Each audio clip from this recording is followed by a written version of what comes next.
With the upcoming Into the Light event, we're getting a new wave-based PvE mode called Onslaught. We're going to have to play defense and protect the ADU, which means we're going to have very solid crowd control. So here are some of the best Warlock builds to take into that activity. For you Hunter mains out there, I've already dropped a video here on the channel going over some of the best builds that you guys could take advantage of for the activity. So want to check that out, definitely go for it. And for both of these videos, if you check the description, you'll see a bunch of dim links. So if you want to copy any one of these builds and test out for yourself, definitely go for it. It's going to have everything down to the subclass, the armor mods, weapons, even ornaments and shaders and stuff like that. So if you're going to copy it, test out for yourself, tweak it how you like, definitely go for it. We have a lot of material to cover, so let's not waste any time and dive right into it. The first build on the list is not going to surprise anybody, but we have to put it on here because of its crowd control potential, which is the Solar Sunbracer Warlock. This exotic is just way too good for ad control because of its perk, Healing of Spirals, increases the duration of solar grenades, but the main one is solar melee kills grant unlimited solar grenade energy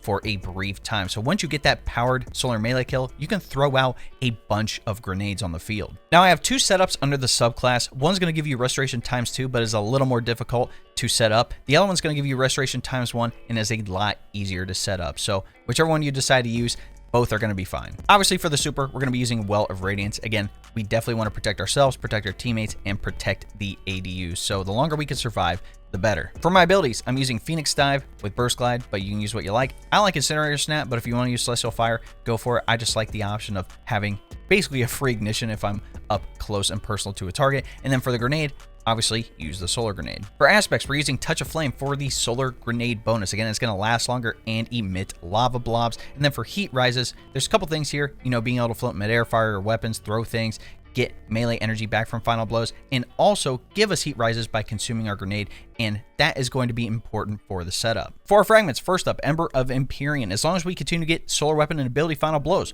we can keep Restoration and Radiant procced on us. And I'll tell you how to get Restoration with this because it is a little weird to set up. But the reason I want to talk about this is because you're like, David, how are we going to become Radiant? Well, on the artifact, we have Flint Striker. So those rapid solar weapon precision hits or final blows will give us Radiant. And like I said, we can keep those up pretty much indefinitely. Next up, Ember of Ashes. You apply more scorch stacks to the targets, which means more potential ignitions. Ember of Singeing. Your class ability recharges faster when you scorch targets. There's going to be a lot of that, and we definitely want that Phoenix Dive on hand just in case we need to get Restoration ×2 again.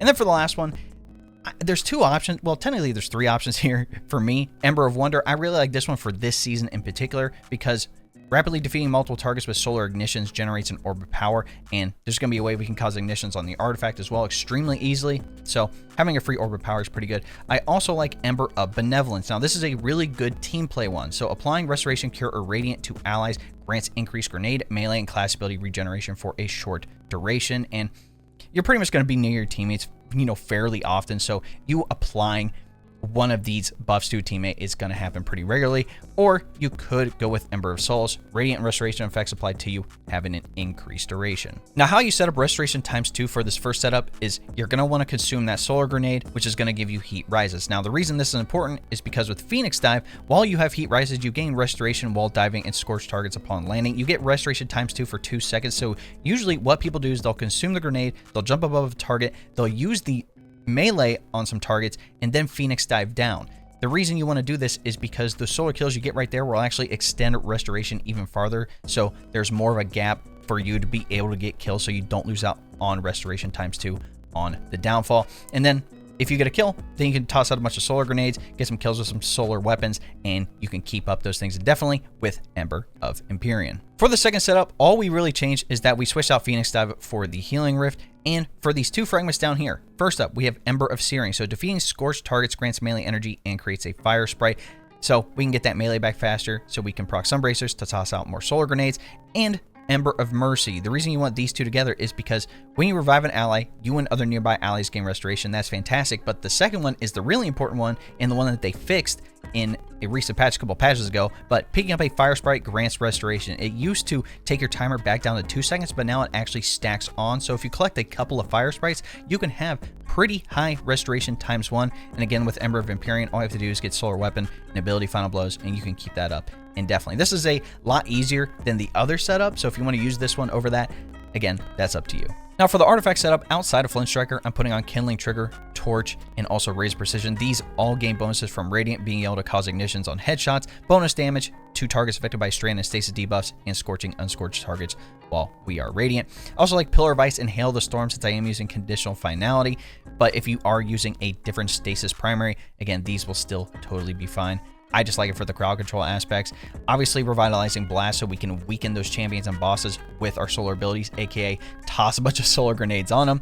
And then I toss on, almost for every single build that you'll see here, I have From Whence You Came and Wish Into Being. So if you see these two down here and I don't mention them, just go ahead and toss them on. For armor mods and stats, obviously, for stats, Resilience, have that at 100. That is the baseline right there. Next, I would focus on Strength. Strength is tied to your melee, and we want that melee back as quickly as possible so we can toss out more grenades. I know a lot of people would focus on Discipline for the grenade regen, but to be honest, you're gonna have enough grenades once you get that melee kill.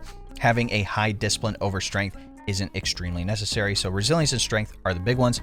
For the armor mods on the helmet, I'm rocking Harmonic Siphon with Ashes to Assets and Powerful Friends. On the gauntlets, I got Momentum Transfer, Bolstering Detonation, and Firepower.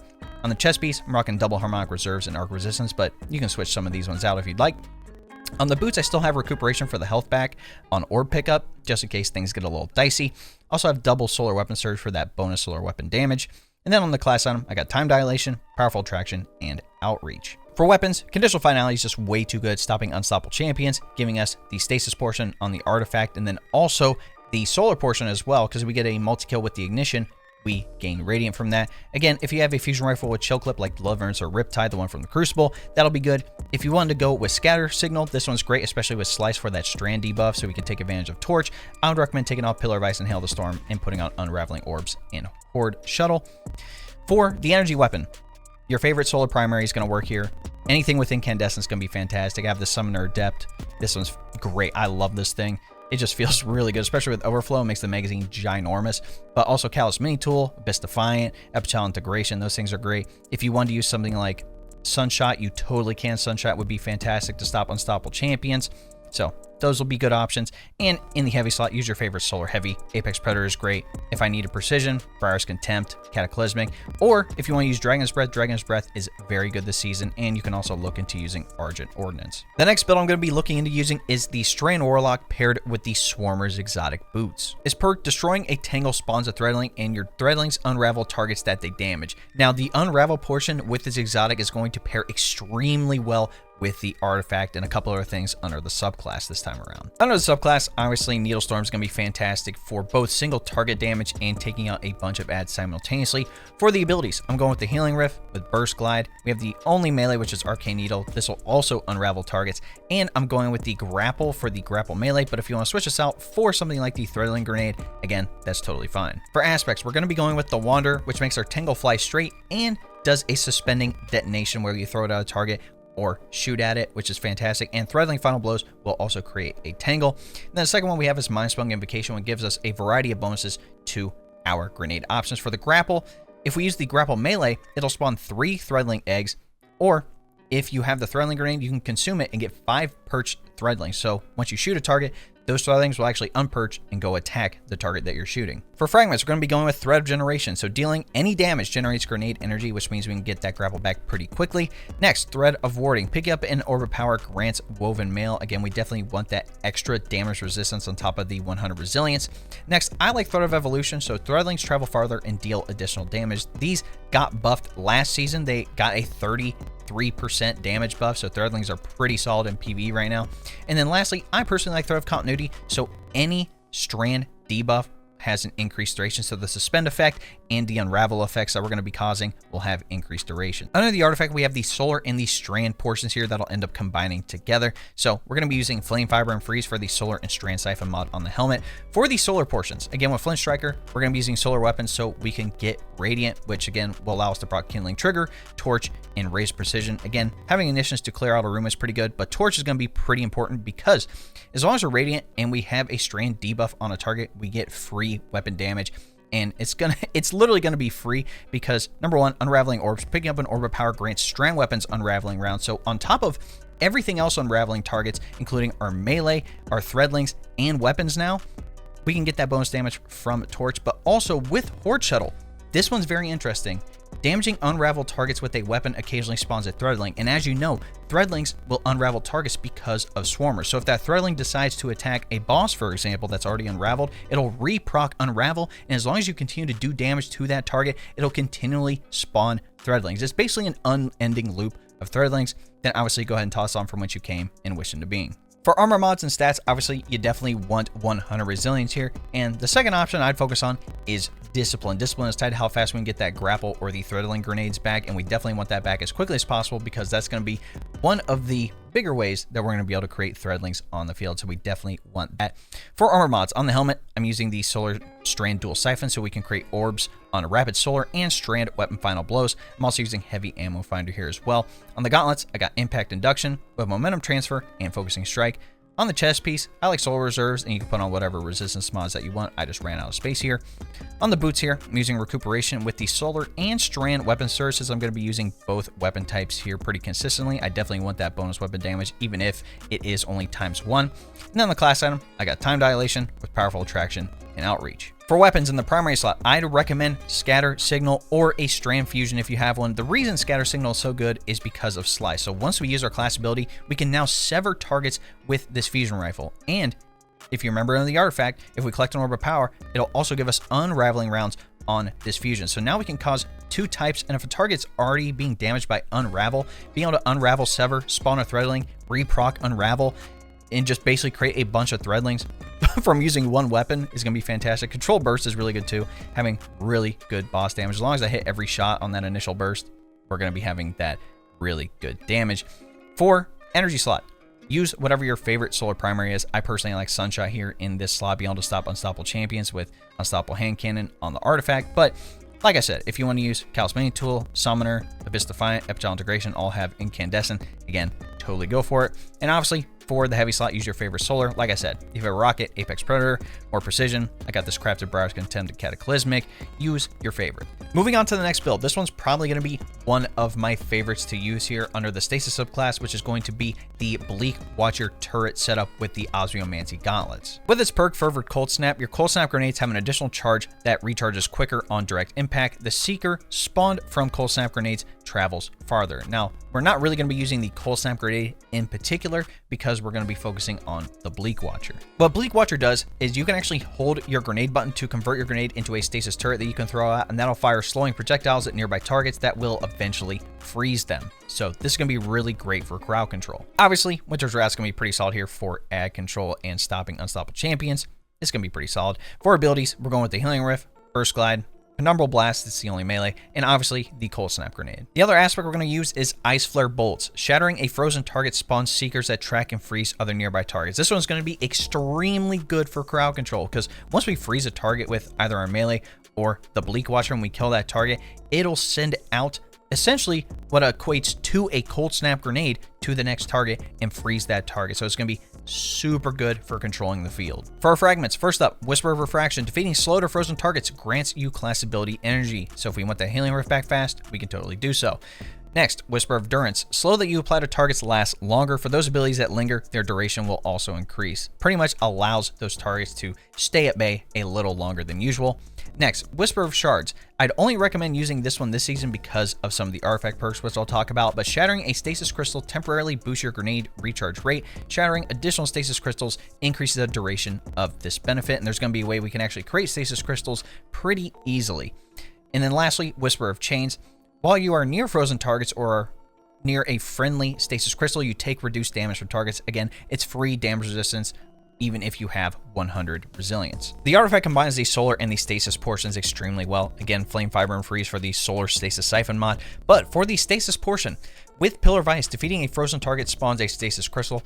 So that's how we're going to get stasis crystals to continue proccing Whisper of Shards to get the grenade back even faster. So whether they freeze from the Bleak Watcher or the Ice Flare Bolts, boom, free stasis crystal. And with Hail the Storm, shattering a frozen target or stasis crystal deals increased damage, and when you shatter a stasis crystal, it releases shards of ice that damage and slow targets. So we get all that just from these two artifact perks. And with using solar weapons, we're going to gain Radiant from Flint Striker, which is going to proc Kindling Trigger, Torch, and Raise Precision. This will be good to cause ignitions and also shatter those crystals around them, so you can basically get a lot of AoE just from having these three on. But also with Torch while we're Radiant, as long as the target's affected by the Stasis debuff, whether it's slow or frozen, we gain free bonus weapon damage on top of that. So there's too many bonuses with the artifact here. And then obviously put on From Whence You Came and Wish Into Being. For armor mods and stats, obviously have 100 resilience, but then focus on discipline. You want to make sure you have high discipline so we can get that Bleak Watcher up as quickly as possible. I believe you can have up to 3 on the field at once with this setup, which is pretty neat. For the armor mods, on the helmet, I got Thermodynamic Siphon, like I mentioned. Rapid Solar and Stasis Weapon Final Blows will give us Orbs of Power. I like Heavy Ammo Finder and Scout for myself and teammates. For the gauntlets, Momentum Transfer, Impact Induction, and Bolstering Detonation. Chest piece, I like Soul Reserves with Arc and Void Resistance, but you can switch these ones out as you would like. On the legs, Recuperation, and then double Solar Weapon Surge. And then on the class item, Time Dilation, Powerful Attraction, and Bomber. For weapons, Conditional Finality is going to perform extremely good here for both the Stasis and the Solar portion of this build, especially with the Stasis Crystal part. Again, once you freeze a target and then kill that target, that's a free Stasis Crystal right there for more grenade regeneration. But again, if you have a fusion rifle with chill clip like Deliverance or Riptide, that'll be fine too. Again, energy slot, use your favorite Solar Primary, Summoner, Callous Mini Tool, Abyss Defiant, Epichalon Degradation. If you switch out for Sunshot, again, totally fine. And then obviously in the heavy slot, use your favorite Solar Heavy. Moving on to an Arc build. Yes, I understand the Arc subclass does not have like any benefits from the artifact whatsoever, but I do believe it can have a place, especially when paired with Vesper of Radius. With this perk, Planetary Torrent, Rifts periodically release Arc Shockwaves. Final blows with these shockwaves create an Arc Explosion. While an Arc subclass is equipped, the shockwaves and subsequent explosions blind nearby targets. That's a big one. And Rift energy recharges faster when you're surrounded by targets. It's going to be a Horde-based game mode, so we're going to have our Rift back a lot faster, which means we can have more Rifts, which means more blinding explosions from those Rifts. For super, I'm going with Chaos Reach for the single target damage. And for my abilities, I like Healing Rift here with Burst Glide, Ball Lightning, so I can launch that out and it'll drop lightning on a target, and it'll actually do it 3 times when I'm amplified. And then for the grenade, I like the Pulse Grenade. For aspects, go ahead and toss on Electrostatic Mine. Essentially, any Arc ability kills or any targets that are defeated by the Arc debuffs, Jolt and Blinded, create an Ionic Trace, and collecting those Ionic Traces makes you amplified. So that's how we're going to become amplified. And the second one is going to be Arc Soul. Again, when you cast that Rift, it'll create an Arc Soul. When you're amplified, it actually supercharges it. And the other bonus here, your Rift charges faster when allies are nearby. So now we can get that Rift back even faster. For your fragments, go ahead and toss on Spark of Resistance, so when you're surrounded by combatants, you are more resistant to incoming damage, even if you have 100 resilience, so it's even more damage resistance. Next, Spark of Amplitude. I really like this one, so rapidly defeating targets while you are amplified creates an orb of power. Next, Spark of Magnitude. Your lingering arc grenades have an extended duration. This applies to the pulse grenade, so this thing can last longer. And Spark of Shock. Your arc grenades jolt targets. Yes, I understand we're already going to be able to create Ionic Traces with the grenade by itself because of Electrostatic Mine, but being able to have that free jolt proc is going to be pretty solid. As you can tell in the artifact, it's the same setup as the Stasis Warlock. The reason being is because I'm still going to be using Conditional Finality and also Solar Weapons. I'm not going to be using Arc Weapons. We really don't need it here, especially for the amplification portion. It does not really matter, so that's why I'm still using Flame Fiber and Freeze, Killing Trigger, Flint Striker, Torch, Pillar of Ice, Hail the Storm, Raise Precision, From Whence You Came, and Wish Into Being. For armor mods and stats, the main one here is Resilience. Definitely have 100 Resilience. If you wanted to focus on recovery to get the Rift back faster, again, that is totally up to you. I feel like we're going to get it back pretty quickly with everything we got rolling here. I would recommend focusing on your abilities like Discipline and Strength as well, so we can get our abilities back even faster. With Ionic Traces, we're going to get them back pretty quickly, but again, we definitely want them back as quickly as possible. Now, with armor mods on the helmet, again, Thermodynamic Siphon for the Solar and Stasis weapon rapid final blows to create orbs of power. Dynamo is going to be very important on the helmet as well. Gauntlets, I got Impact Induction, Momentum Transfer, and Bolstering Detonation. On the chest piece, Solar Reserves, and then whatever resistance mods that you'd like. On the boots, Recuperation and double Solar Weapon Surge. And on the class item, I like Powerful Attraction, Reaper, and Bomber. For our weapons, obviously, still going to be using Conditional. It's just way too good, especially in a wave-based game mode, because it's going to be able to take out a bunch of targets and also stop unstoppable champions. It's just going to be easy mode. And with the Ignition portion and our Solar Weapons here, we're going to be able to gain Radiant. And we're pretty much going to be able to handle every single champ with this loadout. Just like with the other ones, we're going to be able to handle every single one of them. Again, energy slot, use your favorite Solar Primary, Summoner, Callous Mini Tool, Fist Defiant, Epichat Integration, Sunshot, whatever. Same thing with your heavy weapon, use your favorite Solar Heavy weapon. Now, another exotic you can use on this that I would highly recommend is the Fallen Sunstar Helmet. With this perk, Ionic Conductor, Ionic traces you create move faster and grant you additional ability energy, and nearby allies also gain ability energy when you collect an Ionic trace. So overall, this is a good exotic for ability regen for you and your teammates. It is a team-based exotic, but to be honest, I think the Vesper of Radius portion, be able to have that rift create a shockwave, blind targets, cause explosions, and be able to have multiple rifts on the field at once that can also grant you Arc Souls. I think the benefit of Vesper Radius is going to outweigh Fallen Sunstar, but I think both are good options. The last build on the list, going over the Void Warlock. To be honest, I think the Void Warlock is going to have the hardest time out of all the other previous builds that I mentioned, but I know some people are definitely going to want to take advantage of it. So let's talk about pairing it with the Controverse Hold. This is a must-have for you Void Warlocks because with its perk Chaotic Exchanger, resist incoming damage while charging your Void Grenade, but the main thing is charge Void Grenades, return grenade energy on hit, and it gives you back a decent amount of grenade energy, so you can toss out a bunch of grenades on the field. For your super, I'd recommend either the Vortex or the Cataclysm Nova Bomb. Either one will work. I personally think Vortex might be a little better here in Onslaught to be able to have that AoE effect after the fact, so you can take out more targets and create more orbs, but again, that's up to you. For abilities, I like the Healing Rift, Burst Glide, we only have the Pocket Singularity Melee, and toss on the Vortex Grenade. This one's going to be really good for crowd control. For your aspects, I like Child of the Old Gods. Again, you'll cast your Rift, it'll toss out that Void Soul, it'll weaken targets and drain their health, and if they're being drained and you're in a Healing Rift, you'll get grenade and melee energy back, and defeating a target who's being drained by your Void Soul grants class ability energy as well. So basically, you get a lot of energy back with this one. And Chaos Accelerant is the second one, which allows you to overcharge that grenade, which again is going to tie into Controverse Hold. But with the Vortex, it increases its size and linger duration. For your fragments, go ahead and toss on Echo of Undermining so your Void Grenades can now weaken targets. Also, Echo of Starvation, picking up a Void Breach or an Orb of Power, grants Devour. Devour is going to be very big here because once it's proc, as long as you continue to get kills, you can get your health fully restored and give you more grenade energy. Next, I like Echo of Instability, especially since I'm going to be using Void Weapons. Defeating targets with your grenades grants volatile rounds to your Void Weapons, which means it's going to be really good for crowd control and pop anti-barrier champion shields. Now for the last one, you do have a couple of options. I personally like Echo Cessation. Outside the finisher final blows that create a burst of void damage that causes nearby combatants to become volatile, that's not really the important one, but defeating volatile targets creates a void breach. Picking those up also gives you class ability energy and re-procs Devour, so you can continue having Devour a lot of the time. I know a lot of people also like Echo of Expulsion, so Void ability final blows cause targets to explode. And then there is also Echo of Remnant, so your lingering grenade effects have an increased duration, so that means the Void Grenade can last even longer with this fragment. But again, you can set it up how you like. I just like this setup. For your armor mods and stats, obviously resiliency 1 out of 100, but also try to have discipline as high as possible, because again, we want that grenade back as quickly as possible. Those are the two big ones to focus on. For armor mods, starting with the helmet, Harmonic Siphon with double access to assets. On the gauntlets, bolstering detonation, momentum transfer, and firepower. On the chest piece, Harmonic Reserves, and then resistance mods. You can use what you like here, really. For boots, I like recuperation still, even though we have Devour. Being able to have a just in case overpower pickup for extra boost to health and Devour proc, you might as well have it on. And then double Void Weapon Surge for that Void Weapon damage bonus.